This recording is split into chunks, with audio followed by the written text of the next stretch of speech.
कोई लीकेज मेरे हाथ में नहीं दिखाई दे रही है। हालांकि ये नई गाड़ी है, इसको लिए हुए सिर्फ 2 साल हुए हैं। तो अब चेक करते हैं कि गाड़ी एक्सीडेंटल है कि नहीं। कैसे चेक करते हैं? सेकेंड हैंड गाड़ी लेते समय बहुत सारे दिमाग में डाउट होते हैं,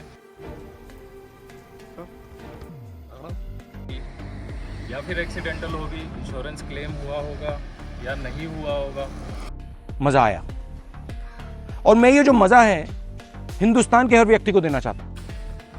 अभी जब हम गाड़ी के अंदर में बैठ जाते हैं तो फर्स्ट ऑफ ऑल डिपेंड करता है। अभी मैं फिलहाल जो भी आपको चीज़ें बताने जा रहा हूँ वो मैं बता रहा हूँ पेट्रोल गाड़ी के लिए। ओके, तो पहले ही बात आ जाती है इग्निशन के ऊपर। तो बात कर लेते हैं कि जब आप इग्निशन ऑन करते हैं, जैसे मैं अभी इग्निशन ऑन कर रहा हूँ, गाड़ी को इग्निशन ऑन करने के बाद में गाड़ी कितना टाइम ले रही है वो आपको चेक करना है। अगर पेट्रोल गाड़ी, कोई गाड़ियाँ ऐसी भी होती है जो जिनका नेचर ही होता है वो 2 सेकेंड्स के बाद में स्टार्ट होती है, खास करके डीजल व्हीकल्स। अरे कहना क्या चाहते हो? बट अभी जैसा कि मैंने आपको पहले भी बताया कि मैं पेट्रोल व्हीकल के बारे में बात कर रहा हूँ। अगर आपकी गाड़ी स्टार्ट होने में 3 सेकेंड से ज़्यादा टाइम लेती है तो आपको समझ जाना है कि गाड़ी के अंदर में कुछ ना कुछ प्रॉब्लम है। तो बेहतर यही रहेगा कि आप उस गाड़ी को हाथ ही मत लगाओ। शाबाश! अब दूसरी बात कर लेते हैं कि गाड़ी के अंदर में आरपीएम को कैसे चेक करके आप पता करोगे कि इंजन में काम हुआ है कि नहीं। जब आप गाड़ी स्टार्ट कर लेते हो, स्टार्ट करने के बाद में ये जो आपको आरपीएम दिख रहा है, ये आरपीएम फ्लैक्चुएट नहीं होना चाहिए। मतलब ये आरपीएम जो भी है, जितना पर भी आरपीएम सेट है वो उतने का उतना ही रहना चाहिए, फ्लैक्चुएट नहीं होना चाहिए। अगर वो फ्लैक्चुएट होता है तो होने का मतलब आप समझ सकते हो कि गाड़ी के अंदर में कुछ ना कुछ काम बाकी है, खास करके सर्विसिंग से रिलेटेड। कॉस्मेटिक्स की बात मैं नहीं करूंगा, बिकॉज किसी भी गाड़ी के अंदर में कोई भी सेकेंड हैंड व्हीकल अगर आप लेते हो तो उसके अंदर मेन चीज जो होती है वो इंजन होता है। समझ रहे हो? समझ रहे हो आप? समझ रहे हो ना? कॉस्मेटिक आप आराम से ठीक करवा सकते हो। कॉस्मेटिक में ज़्यादा एक्सपेंस भी नहीं आता है। 10 से 15 हज़ार या 20 हज़ार रुपये आप दे करके गाड़ी बहुत अच्छी पेंट करवा सकते हो। बट अगर गाड़ी का इंजन सही नहीं है तो गाड़ी आप 2 लाख, 2.5 लाख या 1.5 लाख की अगर लेते भी हो, उसके ऊपर फिर से आप 1 लाख रुपए खर्चा करते हो तो उसका कोई मतलब नहीं बनता है। अब बात कर लेते हैं गियर बॉक्स की। जब आप व्हीकल स्टार्ट करते हो, आप गियर लीवर के ऊपर में हाथ रखते हो, आपको ये चेक करना है कि गियर लीवर के अंदर में वाइब्रेशन कितना है। जैसे कि अभी मैं आपको दिखाता हूँ, आप 2 तरीके से चेक कर सकते हो, एक इग्निशन ऑन करते समय भी और एक ऑन करने के बाद भी। तो पहले मैं आपको ऑन करके दिखाता हूँ। जब आप इग्निशन ऑन कर रहे हो तो गियर लीवर की तरफ आप देखेंगे तो इसमें बिल्कुल भी वाइब्रेशन नहीं होगा। चलिए मैं स्टार्ट करके दिखाता हूँ, ध्यान से देखिए गियर लीवर को। गियर लीवर के अंदर में कोई भी वाइब्रेशन नहीं है। ओके, गियर लीवर के अंदर कोई भी वाइब्रेशन नहीं है। इसका सीधा सा मतलब है कि आपका गियर लीवर बहुत अच्छा है। आप उस गियर लीवर के ऊपर में ट्रस्ट कर सकते हो, गियर बॉक्स के ऊपर में ट्रस्ट कर सकते हो। और जिससे भी आप व्हीकल ले रहे हो, इसका मतलब ये है कि आपकी गाड़ी का जो गियर ऑयल है, गियर बॉक्स ऑयल है, वो टाइम टू टाइम चेंज हुआ है। अब बात करते हैं गियर लीवर के ट्रैवल की। जब हम फर्स्ट गियर डालते हैं, ये मैंने फर्स्ट गियर डाला, ये स्ट्रक नहीं होना चाहिए। ये फर्स्ट गियर, ये सेकंड गियर मैंने डाल दिया, ये थर्ड गियर, ये फोर्थ और ये फिफ्थ। हाँ, रिवर्स करते समय कभी कभी स्ट्रकिंग प्रॉब्लम आ सकती है।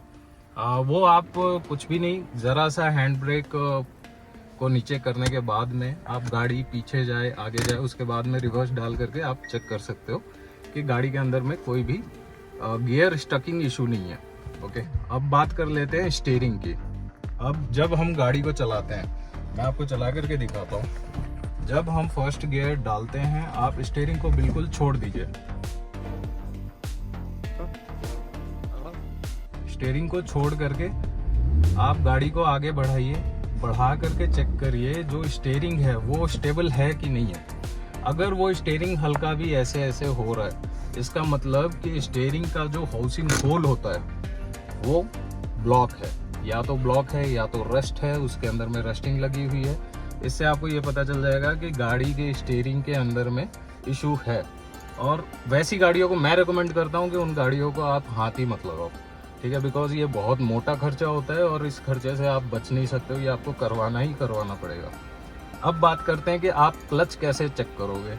देखो, अगर आपको क्लच चेक करना है तो जब आप क्लच लीवर को प्रेस करते हो तो बीच में जो है स्ट्रकिंग मतलब हार्ड प्रेस नहीं होना चाहिए। मतलब जब आप ये देखो मैं आपको करके दिखाता हूँ, विकल्प एकदम नजदीक लेके हो तो ये बिल्कुल स्मूथली प्रेस होना चाहिए। ये कई गाड़ियों में क्या होता है, आप यहाँ तक ऐसे प्रेस करोगे, फिर स्टॉपिंग आएगा, थोड़ा हार्ड होगा, फिर सेकंड स्टेज में आपको प्रेस करना है। अगर ऐसा कोई भी इशू आपको आता है तो इसका मतलब है कि आपका जो क्लच प्लेट है उसके अंदर में इशू है, या तो क्लच प्लेट जलने वाली है, या तो क्लच प्लेट की लाइफ 30 to 30% या 35-40% तक बाकी है। वाह क्या सीन है। ठीक है, तो वो भी आपको चेक करना बहुत ज़रूरी है। अब दूसरी बात कर लेते हैं, बहुत सारे लोगों का कहना होता है कि हम जब क्लच प्रेस करते हैं तो गाड़ी उठती नहीं है, फर्स्ट गियर में हम जब डालते हैं तो गाड़ी उठती नहीं है। देखो, अगर आप फर्स्ट गियर पे गाड़ी डाल रहे हो, सेकेंड हैंड आप गाड़ी लेने के लिए गए, आपने बोला भाई मेरे को गाड़ी चेक करनी है, आपने फर्स्ट गियर डाला, फर्स्ट गियर डालने के बाद में आप विदाउट एक्सीलेटर दिए हुए कोशिश करिए कि आपकी गाड़ी उठ रही है या नहीं उठ रही है। अभी मैं ढलान पे हूँ इसलिए मेरे को एक्सीलेटर देना पड़ रहा है। अगर आपकी गाड़ी विदाउट रेव किए हुए आगे बढ़ जाती है, चलिए भले वो थोड़ी सी भी आगे बढ़ रही है और आपको एक्सीलरेट करने की ज़रूरत नहीं पड़ रही है, दैट मीन्स कि गाड़ी अच्छी कंडीशन में है। ओके, अब बात करते हैं ब्रेक्स की। देखिए, ब्रेक का जो इशू है ये कोई बड़ा इशू नहीं होता है। ब्रेक पैड भले आपको चेंज करने पड़ सकते हैं, वो कोई ज़्यादा बड़ा खर्चा नहीं आता है, वो 1000 to 3000 के अंदर में ही आपके चारों ब्रेक पैड वो चेंज हो जाते हैं। ठीक है, अब मैं गाड़ी को आगे लेकर के चलता हूँ और आपको बताता हूँ कि चलते समय आपको क्या क्या नोटिस करना है। गाड़ी को चलते समय क्या क्या चीज़ें चेक करनी है वो मैं बता देता हूँ। अगर आपका एसी ऑन है, ये मैंने एसी ऑन कर दिया, आपके पूरे विंडोज बंद हो जाएंगे। पूरे विंडोज बंद करने के बाद में देखिए, मैं आपको एक पर्टिकुलर चीज़ बता देता हूँ, ये डाउट दिमाग से बिल्कुल निकाल दीजिएगा कि एसी से इंजन के ऊपर इफेक्ट नहीं पड़ता है। बहुत इफेक्ट पड़ता है। हाँ, अगर गाड़ी बड़ी सीसी की है, बहुत मतलब जैसे एंडेवर हो गई 2000 सीसी, 2500 सीसी या फिर 1500 का डीजल इंजन, उसके ऊपर में एसी से कोई इफेक्ट नहीं पड़ता है। ठीक है, ये चीज़ आप फिर से मैं बता देता हूँ। डीजल इंजन के अंदर में जब आप एसी को ऑन कर देते हो तो गाड़ी की पावर के ऊपर में कोई भी इफेक्ट नहीं पड़ता है। बट हाँ, जो 1000 सीसी है, 1200 सीसी है, जैसे ये i20 हो गई या फिर i10 हो गई, इन सब व्हीकल्स के अंदर में एसी ऑन करने के बाद में जब आप गाड़ी को फर्स्ट गियर डाल करके और खींचने की कोशिश करते हो तो काफ़ी टाइम लगता है। ठीक है, तो इसमें कोई घबराने वाली बात नहीं है कि गाड़ी के अंदर में पिकअप कम है या फिर गाड़ी के अंदर किसी सर्विस करवाने की या फिर मेजर सर्विस करवाने की ज़रूरत है, ऐसा कुछ भी नहीं है। अभी मैं गाड़ी को ले करके आ गया हूँ फ्लैट सरफेस पे, बिकॉज जहाँ पे अभी हम लोग थे वहाँ पे ढलान थी। अब बात करते हैं आप आगे जा करके गाड़ी के सस्पेंशन को कैसे चेक करोगे। तो हम लोग उसके लिए बाहर निकलते हैं, आपको सस्पेंशन के बारे में बताते हैं कि सस्पेंशन कैसे आप चेक करोगे। ये जैसा कि आप देख रहे हैं, ये सस्पेंशन है, आप ध्यान से देखो। ये सस्पेंशन के अंदर में आप ये चेक कर सकते हो कि इसके अंदर कोई लीकेज नहीं है। जैसा कि मैं आपको दिखा रहा हूँ, आप देखो कोई लीकेज मेरे हाथ में नहीं दिखाई दे रही है। यहाँ पर भी हाथ डाल सकते हो, हाथ डाल करके चेक कर सकते हो। ऊपर जो रबर लगे हुए हैं, जो ये सस्पेंशन रबर लगा है, यहाँ पर सबसे ऊपर में आप उंगली लेकर के जाओ, जहाँ से ये रबर स्टार्ट हो रहा है, यहाँ पर आप उंगली को दोनों तरफ घुमा करके चेक कर लें कि सस्पेंशन के अंदर में कोई लीकेज नहीं है। ओके, ये हो गई सस्पेंशन की बात। अब आ जाते हैं आगे, गाड़ी एक्सीडेंटल है या नहीं। आप लोगों से हाथ जोड़ करके ये रिक्वेस्ट है, वीडियो बनाने में काफ़ी मेहनत लगती है, काफ़ी एफर्ट लगता है और अपना नॉलेज हम आपको बांट रहे हैं। ये नॉलेज अगर आपके काम आता है तो प्लीज़ लाइक करिए, सब्सक्राइब करिए, शेयर करिए, इससे हमें मोटिवेशन मिलता है। तो अब चेक करते हैं कि गाड़ी एक्सीडेंटल है कि नहीं, कैसे चेक करते हैं। ये आप जो दोनों सस्पेंशन हुड बोला जाता है इन दोनों को, ये सस्पेंशन के हुड होते हैं। ये जो दोनों सस्पेंशन हुड हैं, इनकी ये जो जॉइंट्स है, आप ध्यान से देखिए, ये जो जॉइंट है, अगर ये गाड़ी एक्सीडेंटल होगी तो यहाँ पर ये जो जॉइंट है ये रोबोटिक जॉइंट्स होते हैं। देखिए ये जो होता है ये रोबोटिक जॉइंट होते हैं। ओके, इन जॉइंट्स के अलावा अगर आपको इधर पे कोई वेल्डिंग दिखाई दे रही है, आप सीधा समझ जाइए कि गाड़ी का एक्सीडेंट हो रखा है। दूसरी चीज़, नीचे जो चेसी है, ये आप इस तरफ से विकल्प एक बार दिखाना, इस तरफ से, ये जो आपको नीचे दिखाई दे रहा है, ये चीज़ वेल्डिंग होगी, आपको सीधा पता चल जाएगा। जब ये वेल्डिंग होगी तो आप समझ सकते हैं कि गाड़ी एक्सीडेंटल है। अब बात कर लेते हैं कि सुबह सुबह जब आप गाड़ी चेक करने के लिए जाते हो, कोशिश करिए, जितने भी आप लोग में से जितने भी भाई बहन लोग सेकेंड हैंड व्हीकल लेने के लिए जाते हैं, आप ओनर को ये मत बताइए कि आप व्हीकल कब इंस्पेक्ट करने के लिए जा रहे हो। बड़ा हरामी हो। आपको कोशिश करना है कि ओवरनाइट व्हीकल जो है वो कूलिंग पीरियड में रही हो, मतलब पूरी रात को गाड़ी ऑफ थी। सुबह में जब आप जाते हो, सडनली जाओ, गाड़ी को ऑन करो, 5 मिनट्स के बाद में आपको कुछ नहीं करना है। आपको ये जो इंजन ऑयल है, थोड़ा दूर हो, ये जो इंजन ऑयल है इसको आपको निकालना है। इसको आप निकाल करके बिल्कुल साइड कर दो। यहाँ पर आप गौर करो कि इसके अंदर में धुआं आ रहा है या नहीं आ रहा है। अगर इसके अंदर में स्मोक आ रहा है, आप सीधा समझ जाओ कि ये गाड़ी में और कुछ बचा ही नहीं, और कुछ चेक करने की ज़रूरत ही नहीं है यार। अगर आपने गाड़ी का इंजन ऑन किया, इंजन ऑन करने के 5 मिनट के बाद में आपने ये जो इंजन ऑयल का लेवल स्टिक है, इसको आपने ऐसे निकाला और यहाँ से अगर धुआं आता हुआ आपको दिखाई देता है, आप समझ जाओ गाड़ी के इंजन में बहुत बड़ा फॉल्ट है। और इंजन ओवरहॉल होने से कोई नहीं रोक सकता उसको, ठीक है, वो आपको करवाना ही पड़ेगा। और उसका खर्चा छोटा मोटा नहीं आता है, समथिंग 60 to 80,000 के लमसम आएगा। तो पता लगा कि आपने 1.5 लाख की गाड़ी ली है और इसके ऊपर में और 50-60 हज़ार रुपये लगाए हैं, तो आपकी गाड़ी 2-10, 2-20 तक पहुंच जाएगी। तो इसीलिए नॉलेज बहुत ज़रूरी है। बार बार बोलते रहता हूँ, अगर आपको नॉलेजेबल वीडियो लगता है तो प्लीज़ लाइक करिए, सब्सक्राइब करिए, शेयर करिए। जो मेरा कैमरामैन है वो भी सोच रहा है कि ये मैं कहाँ पे फंस चुका हूँ। तो अब बात करते हैं यार सिलेंडर्स की। सिलेंडर्स जो हैं वो आपको यहाँ पे देखिए, सिलेंडर चेक करने का कोई परफेक्ट तरीका नहीं है, बट मैं बेसिक आपको बता सकता हूँ जिससे आप अंदाज़ा लगा सकते हैं। आपको करना कुछ नहीं है, ये 1, 2, 3, 4, ये इसके 4 सिलेंडर्स हो गए। ओके, इन 4 सिलेंडर्स के अंदर कोई भी किसी भी तरह का लीकेज अगर होगा तो वो आपको यहाँ पर पता चल जाएगा। बिकॉज अगर कोई भी व्हीकल आप ले रहे हो तो वो कम से कम 10 साल 8 साल पुरानी तो होगी ही होगी। आपको यहाँ पे ये चीज़ पता चल जाएगा कि यहाँ पर कोई भी अगर लीकेज है, इसका मतलब कि गाड़ी ढंग से सर्विस नहीं हुई या फिर टाइम टू टाइम सर्विस नहीं हुई है, ठीक है। बट आपको चेक ये करना है कि गाड़ी का इंश्योरेंस कितनी बार क्लेम हुआ है। और अगर ओनर आपको ये बोलता है कि गाड़ी पे कोई भी एक्सीडेंटल क्लेम नहीं हुआ है, तो आपको उससे एनसीबी पता करना है कि गाड़ी के ऊपर में नो क्लेम बोनस कितना मिला है। ओके, अभी हम हुड को बंद कर लेते हैं। ओके, हाँ, हुड बंद करने से पहले और एक चीज़ मैं बता देता हूँ। जब आप गाड़ी चेक करने के लिए जाते हो तो दूसरी चीज़ आप कोशिश करिए, आप अपने साथ में दूसरा बंदा लेकर के जाइए। आपको करना कुछ नहीं है, एक मोटा कपड़ा लेना है। सुबह सुबह आप अपने दूसरे बंदे को बोलिए कि वो एग्जॉस्ट के ऊपर में कपड़े को लगाएगा।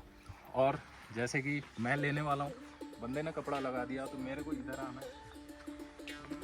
आने के बाद में इग्निशन ऑन करने के बाद में आपको बहुत गौर से सुनना है। क्या सुनना है? इंजन के अंदर में नॉकिंग साउंड आ रहा है कि नहीं आ रहा है। ओके, इंजन के अंदर में अगर नॉकिंग साउंड आ रहा है, मैं आपको दिखा देता हूँ एक बार किस तरह का साउंड आएगा। अभी गाड़ी का इग्निशन मैंने ऑन कर दिया। ऑन करने के बाद में ये जो बेल्ट की आवाज़ है, आप देख सकते हो, ये जो बेल्ट की आवाज़ है, इसको आपको ऑब्जर्व नहीं करना। ये किसी भी गाड़ी में आएगी और ये आती रहेगी, चाहे वो नई गाड़ी हो चाहे वो पुरानी गाड़ी हो, आपको ऑब्जर्व ये करना है कि इन सिलेंडर्स के अंदर में से नॉकिंग की साउंड आ रही है या नहीं आ रही है। इसके अंदर से नॉकिंग की अगर साउंड नहीं आ रही है तो वेल गाड़ी बहुत अच्छी है, आप गाड़ी के लिए डील आगे बढ़ा सकते हो। ये सारी चीज़ें चेक कर लेते हो और ये सारी चीज़ें चेक करने का आपको इतना टाइम नहीं मिलेगा, ठीक है। आपको ये सारी चीज़ें जल्दी जल्दी करनी पड़ेंगी।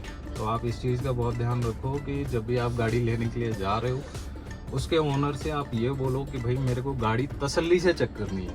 अगर आपको गाड़ी वो दे देता है एक ही गो में तब तो बहुत अच्छी बात है, अगर वो नहीं देता है तो आप चुपचाप से वहाँ से चले जाओ। गाड़ी के अंदर फॉल्ट होगी तभी वो बंदा आपको गाड़ी नहीं दे रहा है। गजब बेइज्जती है। तो अब बात कर लेते हैं कि जब आप गाड़ी की सारी इंजन आपने चेक कर लिया, सस्पेंशन चेक कर लिया, गियर बॉक्स चेक कर लिया, अब आते हैं स्टीयरिंग के ऊपर में। स्टीयरिंग को आपको बहुत आराम से घुमाना है, ऐसे घुमाना है। आप स्टीयरिंग को घुमाओ, घुमा करके चेक करो। जब इग्निशन ऑन है तो स्टीयरिंग घुमाते समय किसी तरह का आवाज़, कोई साउंड नहीं आना चाहिए। हाँ, बट जो सरफेस है जहाँ पे आपकी गाड़ी खड़ी है वहाँ पे छोटे छोटे अगर कंकड़ हैं तो उसकी आवाज़ आपको आएगी, ठीक है। आपको विंडो डाउन कर लेना है, आपको स्टीयरिंग को प्लेन सरफेस पे ले जा करके घुमाना है, घुमा करके चेक करना है कि स्टीयरिंग के अंदर में कोई साउंड, कोई एनोइंग साउंड जो कि बिल्कुल ही अलग है वो तो नहीं आ रही है। अगर वो आ रही है तो आप उससे पूछ सकते हो, उससे क्वेरी कर सकते हो कि स्टीयरिंग के अंदर में क्या प्रॉब्लम है और ऐसी आवाज़ क्यों आ रही है। जैसा कि मैंने आपको बहुत पहले इसी वीडियो में बता दिया था स्टार्टिंग में कि वो बहुत मोटा खर्चा होता है। 30 to 35,000 के अराउंड का स्टीयरिंग का खर्चा आराम से आ जाता है, ठीक है। तो ये स्टीयरिंग हो गया। अब आ जाते हैं इलेक्ट्रिकल्स पे। इलेक्ट्रिकल्स की जब भी बात आती है तो सबसे पहली चीज़ जो आती है वो एसी। एसी जब भी आप ऑन करते हो, एसी की कूलिंग चेक करें। एसी ऐसे ऑन कर दिया, आप इसको 2 लेवल पे चेक कर सकते हो। एक तो ये जो सबसे लास्ट में है, मतलब मैक्सिमम कूलिंग, ये हो गई आपकी मैक्सिमम कूलिंग। आप यहाँ पे जितने भी वेंट्स हैं इनको चेक करिए। अगर ये अच्छे से कूलिंग दे रहे हैं तब तो बहुत अच्छी बात है। अगर इनका gas time to time fill नहीं हुआ है तो किसी किसी वेंट में कूल करेगा, किसी किसी वेंट में नहीं करेगा, ठीक है। अब आ जाते हैं सेकंड लेवल पे। जब आप एसी को बिल्कुल मिड पे लेकर के आ जाइए, जब आप मिड पे लेकर के आते हो तो आपको ये चेक करना है कि कूलिंग कंपैरेटिवली पहले जो आपने चेक किया था उसके कंपैरिजन में कैसा है। अगर कूलिंग उतनी की उतनी ही है दैट मीन्स कि आपका जो एसी है वो परफेक्ट कंडीशन में नहीं है। मैं फिर से बोल रहा हूँ, आप इसको गलत मत समझना है कि मैं गलत बोल रहा हूँ, गलत नहीं बोल रहा हूँ, जानबूझ के बोल रहा हूँ और सही बोल रहा हूँ। जब आप इसको फर्स्ट लेवल आपने चेक कर लिया, मैक्सिमम कूलिंग आप चेक करिए। जो सेम कूलिंग वेंट से आ रही है यही कूलिंग क्या कम करने पे आ रही है। अगर सेम यही कूलिंग कम करने पे आ रही है दैट मीन्स कि आपके एसी में इशू है। अब बात कर लेते हैं हीटर की। जब आप इसको हीट पे लेकर के आते हो तो उसको चेक करने के लिए आप एसी को ऑन करके ही हीट पे मत लेकर के आओ, आपको पता नहीं चलेगा। हीट पे आपने ऑन किया उससे पहले एसी ऑफ होगा। अब हीट पे लेके आ गए, अब एसी को ऑन करिए। उसके बाद में देखिए कि ये जो गर्म हवा फेंक रहा है इसके अंदर में से वायर जलने की एक स्मेल आती है। मैंने बहुत सारे लोगों को कार में सुना है जब हीटर ऑन होता है तो लोग बोलते हैं कि कुछ जलने की स्मेल आ रही है।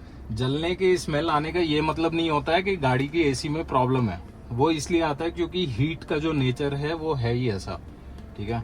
तो उससे कोई फर्क नहीं पड़ता है। अब बात कर लेते हैं दोस्तों कि हम ब्रेकिंग कैसे चेक करेंगे। ओके, ब्रेक कैसे चेक करेंगे। आपको गाड़ी को लेकर के जाना है और मैं विकल्प को बोलूँगा कैमरा थोड़ा स्ट्रांगली पकड़ेगा। जब आप गाड़ी को चलाते हो, चलाने के बाद में ब्रेकिंग टेस्ट करते समय आपको स्टीयरिंग छोड़ देना है सीधे रोड पे। मैं फिर से बता रहा हूँ, सीधे रोड पे आपको स्टीयरिंग छोड़ देना है, ब्रेक लगाना है। ब्रेक जब आपने लगाया तो स्टीयरिंग वाइब्रेशन नहीं हुआ, स्टीयरिंग के अंदर में कोई भी वाइब्रेशन हुई नहीं हुई। स्टीयरिंग के अंदर में अगर कोई वाइब्रेशन नहीं हुई है इसका मतलब कि आपके गाड़ी के ब्रेक शूज, डिस्क पैड्स, सारी चीज़ें अच्छी है और पावर स्टीयरिंग के अंदर भी कोई प्रॉब्लम नहीं है। अच्छा हाँ, सस्पेंशन के बारे में मैं और एक चीज़ बताना भूल गया किसी किसी गाड़ी का नेचर ही ऐसा होता है कि उस गाड़ी के अंदर में जैसे स्कॉर्पियो हो गई, जितनी भी हाई ग्राउंड क्लियरेंस वाली गाड़ियां हो गई, इनका किसी किसी गाड़ियों का नेचर ही ऐसा होता है कि जब आप सस्पेंशन ब्रेकर के ऊपर से लेकर के जाते हो तो वो झूला झूलती है, ठीक है। उस झूला झूलने का ये मतलब नहीं है कि सस्पेंशन खराब है, बट हैचबैक्स, सेडान्स अगर आप ले रहे हो और उसका सस्पेंशन चेक कर रहे हो तो आप ये महसूस करिए कि किसी ब्रेकर के ऊपर से जब आपकी व्हीकल निकल रही है तो वो स्टेबल है कि नहीं। दैट मीन्स अगर ब्रेकर के ऊपर से व्हीकल निकली है तो ब्रेकर से जंप करने के बाद में गाड़ी जंप नहीं होनी चाहिए। अगर गाड़ी जंप हो रही है इसका मतलब उसके सस्पेंशन का जो प्रीलोड स्प्रिंग है उसका ट्रेवल बहुत ज़्यादा हो चुका है, तो उसको चेंज करवाने की ज़रूरत है। और अगेन वो लमसम 16,000 to 18,000 का खर्चा आपको करवा देगी। गाड़ी का सस्पेंशन ब्रेकर से निकलने के बाद में एक जंप मारने के बाद में स्टेबल हो जानी चाहिए, ठीक है। तो ये बात कर लेते हैं कि जब आप सेकंड हैंड गाड़ी लेने के लिए जाते हो तो आप ओनर को ये बोलो कि भाई मेरे को गाड़ी वॉश करके देखनी है। मतलब गाड़ी अगर वो बंदा आपको धुलाई करके लेकर के आता है, वॉशिंग करके लेके आता है, तो पेंट आप कैसे चेक करोगे। पूरी गाड़ी में अगर एक्सीडेंट होता है ना तो फ्रंट और बैक ज़्यादा होता है। आपको छत के कलर से बाकी गाड़ी के कलर का पेंट को मैच करना है। ये सबसे बड़ी स्किल होती है पेंट को चेक करने की, ठीक है। आपको सबसे पहले छत का जो कलर है उस कलर से देखिए। अभी तो ये मेरी गाड़ी गंदी है, गाड़ फटे तो फटे, नवाबी न घटे। आप छत के जो कलर है उससे आप window, front bonnet, left hood, right back hood, left back hood को चेक करोगे। पिछला बम्पर देखिए, बम्पर अगर रीपेंटेड है तो कोई इशू नहीं है, बिकॉज दिल्ली जैसी मेट्रो सिटीज़ के अंदर में गाड़ियां आए दिन ठुकते बजते रहती है, तो उससे कोई फ़र्क नहीं पड़ता है। फेंडर्स लेफ्ट या राइट अगर रीपेंटेड है उससे कोई फ़र्क नहीं पड़ता है। फ़र्क पड़ता है बोनेट से। अगर बोनेट पेंटेड है दैट मीन्स गाड़ी एक्सीडेंटल है। बाकी कुछ कुछ गाड़ियाँ आजकल क्या हो रहा है दोस्तों कि जब भी गाड़ी गर्मी में खड़ी होती है ना, ये देखिए मेरी गाड़ी के ऊपर में ये क्रैक आ गया है। ओके, आप देख सकते हो ये मेरी गाड़ी के ऊपर में क्रैक आ गया है। इस क्रैक की वजह से क्या होता है, इंश्योरेंस कंपनियां जिन भी भाई लोगों का इंश्योरेंस रहता है वो लोग इंश्योरेंस क्लेम करते हैं और विंडो को, ये अपना विंडशील्ड को चेंज कर देते हैं। तो ये इसका बिल्कुल मतलब नहीं है कि विंडशील्ड अगर चेंज हुई है तो गाड़ी एक्सीडेंटल है। मैंने जो बोनेट खोल करके आपको चीज़ें बताई हैं, अगर वो आपको फाइंडेबल है दैट मीन्स गाड़ी एक्सीडेंटल है, ठीक है। तो ऊपर के कॉस्मेटिक से ज़्यादा आपको फोकस करना है सेकेंड हैंड गाड़ी लेते समय। इन सारी चीज़ों का ध्यान रखना।